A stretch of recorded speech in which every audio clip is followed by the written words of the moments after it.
Pessoal, boa tarde, tudo bem com vocês?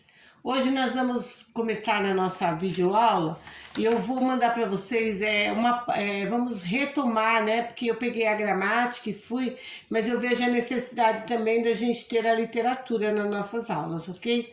Então eu vou passar para vocês uma coisa bem básica, tranquila, do romance urbano. E eu vou começar a falar do Memórias de um Sargento de Milícias, de Manuel Antônio de Macedo.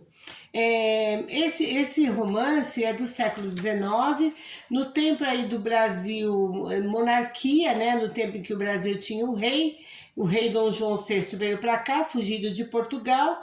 Então eu vou começar naquele momento histórico em que a família real chega no Brasil. Vou mandar para vocês uma tela de Taunay. A tela é Rua Direita, tá? Então eu vou mandar a Rua Direita para vocês verem como era no século XIX, como era no tempo do rei. Então olha lá, eu tenho a tela, então eu tenho várias pessoas juntas, como se fosse um grande mercado. É como se a rua fosse ali vamos pensar de hoje o nosso mercado municipal, onde transitavam mercadorias, né? Pessoas para lá e para cá. Então era o grande centro do Rio de Janeiro, era essa Rua Direita. Então olha lá, observe a aquarela do pintor francês Félix Émile Taunay. Que tipo de cenário ele apresenta? Então, gente, a imagem apresenta um cenário urbano, tá? Totalmente urbano. Então, a gente tira aquela imagem da carta de Pero Vaz de Caminha, aquele Brasil totalmente cheio de florestas, lindo. Não, a gente já tem aqui o começo da urbanização. A gente tem um cenário urbano. As imagens apresentam um cenário urbano, mais especificamente uma movimentada rua de uma cidade. Número 2. Há na cena um grande número de pessoas. Elas pertencem todas à mesma classe social? Justifique. Quando vocês olharem a imagem, vocês vão ver que tem aristocratas, que tem negros, que seriam escravos, tá? Que tem pessoas assim, não tem mulheres, as mulheres são muito poucas aqui, porque as mulheres não transitavam. Então assim, não são pessoas iguais, da mesma classe social. A gente tem homens vestidos de casaca, de roupa preta, de cartola, de bengala. E também a gente tem o negro pelado, só com a calça. Aqui a camisa aqui é totalmente nu. Carregando, sabe, gente? Carregando caixas para lá e para cá. Então a gente tem o escravo, a gente tem a aristocracia e a gente tem também um pessoal fardado aqui, que dá a entender que eram as pessoas que trabalhavam ali na segurança no tempo do rei. Então a gente tem aqui o começo da justiça ali, da polícia, tá? Então a gente tem 3 tipos de pessoas nessa rua: aristocracia, o funcionário da justiça ou o funcionário da segurança pública e os escravos. Depois está lá. O que a presença de todas essas pessoas sugere sobre a vida dessa cidade? Então, gente, quando junta todo mundo, a presença de escravos, a presença do aristocrata, ele dá a entender que aqui eu tenho já um burburinho, eu tenho uma vila agitada. Tá? Então é esse agito, a presença de muitas pessoas, diferentes classes sociais, sugere uma vida urbana agitada. Pode-se imaginar que a rua é retratada um local de transação. É como se essa rua fosse um grande lugar de comércio. As coisas chegavam e as coisas iam para os seus destinos. Também o comércio de escravos, né, que a gente tem aí no início do século XIX, tá bom? Então essa é a questão 3. A questão 4, sobre o quadro. Que elementos do quadro permitem associar a cena ao século XIX? Principalmente aí a presença de escravos, o traje das pessoas, a iluminação da rua. Vocês não vão ver fios de energia, não. As ruas eram iluminadas por lampiões. Então isso também é uma um elemento, e a gente vai ver também a questão do calçamento. Não é um asfalto, não, são pedras irregulares, tá? É como se fosse assim, eu vou fazer o calçamento da rua com pedras, e essas pedras, elas são irregulares.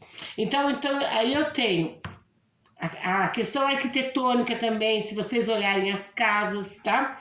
Então eu tenho as casas, eu tenho a iluminação, eu tenho o calçamento, eu tenho a presença de escravos, tudo isso me remete ao século XIX. Então essa cena toda me remete ao século XIX.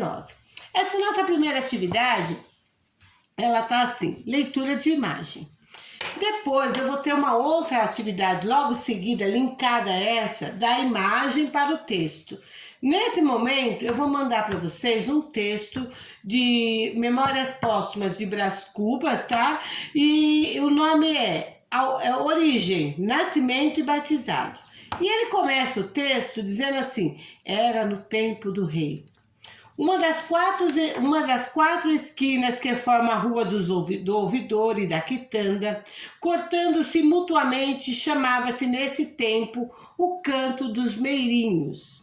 Eu quero mostrar para vocês, eu quero já deixar claro que meirinhos eram as pessoas da justiça, da lei. Eram os guardas, vamos dizer assim. Então eram pessoas que tinham um padrão social muito elevado, uma certa consideração dentro do reinado ali de Dom João. E bem assentava o nome, porque era ali o lugar de encontro favorito de todos os indivíduos dessa classe. Então eram os meirinhos, então eram os policiais que estavam ali, as pessoas da lei, da justiça, que gozavam então de não pequena consideração. Eles gozavam na época, eles tinham grande consideração pelos maiores, né, pelos reis. No caso aqui no Brasil, Dom João e toda a sua corte. Os meirinhos de hoje não são mais do que a sombra caricata dos meirinhos do tempo do rei. Esses eram temível e temida, respeitável e respeitada. Então eles eram muito respeitados, mas também eram temidos. Por que eram temidos? Porque eles tinham na mão a justiça. Formavam um dos extremos da formidável cadeia judiciária, que envolvia todo o Rio de Janeiro no tempo em que a demanda ação judicial. Então veja bem, alguém era pego roubando alguma coisa ou fazendo algo que não era correto para aquela cidade, para aquela sociedade. Então eles eram temíveis, porque as pessoas tinham medo deles. Então, no tempo em que a demanda era entre nós um elemento de vida, o extremo oposto eram os desembargadores. Ora, os extremos se tocam, e esses, tocando-se, fechavam o círculo dentro do qual se passavam os terríveis combates das citações. Provarás razões principais e finais, e todos esses trejeitos judiciais que se chamava o processo. Daí sua influência moral. Gente, então aqui tem mais uma partinha do texto, vocês vão ler, então ele vai estar falando da questão dos meirinhos. Só que lá no finalzinho ele fala assim: mas voltemos à esquina. O que nós estávamos falando? Dessa esquina, dessa rua, né? Tão movimentada, cheia de gente, fazendo as transações financeiras ali, comerciais. Mas voltemos à esquina. Quem passasse por ali em qualquer dia útil dessa abençoada época, veria sentado em assentos baixos, então usados de couro e que se denominavam cadeiras de campanha, um grupo mais ou menos numeroso dessa gente nobre, conversando pacificamente em tudo sobre o que era lícito conversar, na vida dos fidalgos, nas notícias do reino e nas astúcias policiais do Vidigal. O Vidigal, ele era o Major Vidigal, ele era o topo ali, ele era o maioral dentro dessa cadeia, dessa população de meirinhos, tá? Então, o Vidigal era o Major Vidigal e ele tinha ali, ó, referência a Miguel Nunes Vidigal, chefe de polícia no tempo do reinado de Dom João VI. Então, Vidigal era o chefe, era o Major Vidigal. Aí, dentro desse texto, então, da imagem, eu passei para vocês a imagem, o quadro do Taunay. Agora a gente vai falar sobre o texto do Manuel Antônio de Almeida, Memórias Póstumas de um Sargento de Milícias. Então lá, questão número 1. Era no tempo do rei. Qual é a intenção do narrador ao oferecer aos seus leitores essa informação? Então, lá, o narrador toma cuidado em colocar você no contexto, dentro da história. Ele quer deixar claro, ele quer contar para você que era no tempo do rei. O narrador toma cuidado de situar a história que vai começar a contar em um momento específico da história do Brasil. Ele está fornecendo ao leitor informações sobre o contexto particular do que está sendo narrado, para que se possa compreender melhor o que está sendo contado. Então o narrador, ele tem total intenção de situar o leitor no momento, no contexto histórico. Era no tempo do rei. Depois está lá. A que momento da história do Brasil o texto faz referência? Olha, gente, o momento em que o Brasil tinha o seu reinado, o momento em que chega a família real aqui no Brasil, tá, gente? O primeiro rei, D. João.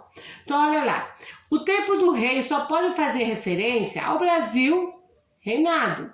Olha lá, o tempo do rei só pode fazer referência ao momento em que o Brasil tinha um rei. Ele está, particularmente, esse período tem início com a chegada da família real.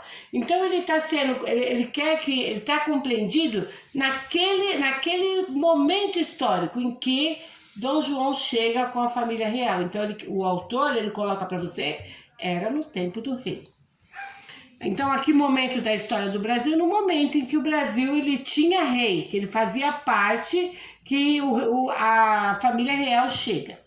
Para caracterizar a vida no tempo do rei, o narrador escolhe personagens que desempenham uma função específica na sociedade. Que função é essa? Então, gente, a função é o oficial de justiça. A função é os oficiais da lei. São as pessoas que estão ali para fazer com que a lei prevaleça. Então, são os meirinhos, tá bom? Questão 4. A importância dada a essa função dos meirinhos contribui para sugerir que a sociedade brasileira da época começava a ter uma organização própria dos grandes centros urbanos. Por quê? Porque os meirinhos representavam a lei. O narrador informa que eles eram temíveis e temido, respeitado e respeitáveis. Então já era um momento que a gente deve ver que o contexto, que as coisas estão mudando e que o Brasil ele precisa ter uma cadeia judiciária. Então aqui, ó, a importância dada a essa função é que eles eram muito importantes, eles tinham uma grande consideração. Por quê? Porque eles faziam baixar ali a ordem, a lei. Então já era algo que os grandes centros urbanos tinham que ter, porque tinha esse burburinho de gente. Então precisava de uma força policial. Questão 5. Releia o último parágrafo. As conversas dos meirinhos sugerem que a vida na cidade era tranquila ou agitada? Gente, a vida, nesse momento em que os meirinhos entram, a vida era muito agitada, tá? Pelas conversas dos meirinhos, a gente consegue perceber que há discussões políticas, que há a questão dos escravos, de você ter a venda dos escravos. Então, ali era muito agitado. Então não era um centro urbano assim tranquilo, não, ao contrário, muito agitado. Por quê? Porque eles conversam, que eles têm toda essa ação, permite o narrador falar da vida do Rio de Janeiro, que tá ali se formando uma grande cidade. Questão número 6. O narrador escolheu os meirinhos para começar a contar a sua história, que falará sobre o tempo do rei. De que modo esse personagem pode ajudá-lo a realizar esse objetivo? Pela importância da classe, eles eram muito considerados. Pelo fato de cuidarem das ações judiciais, de eles terem ali o domínio da lei, de serem pessoas letradas, né, que sabiam entender ali a lei.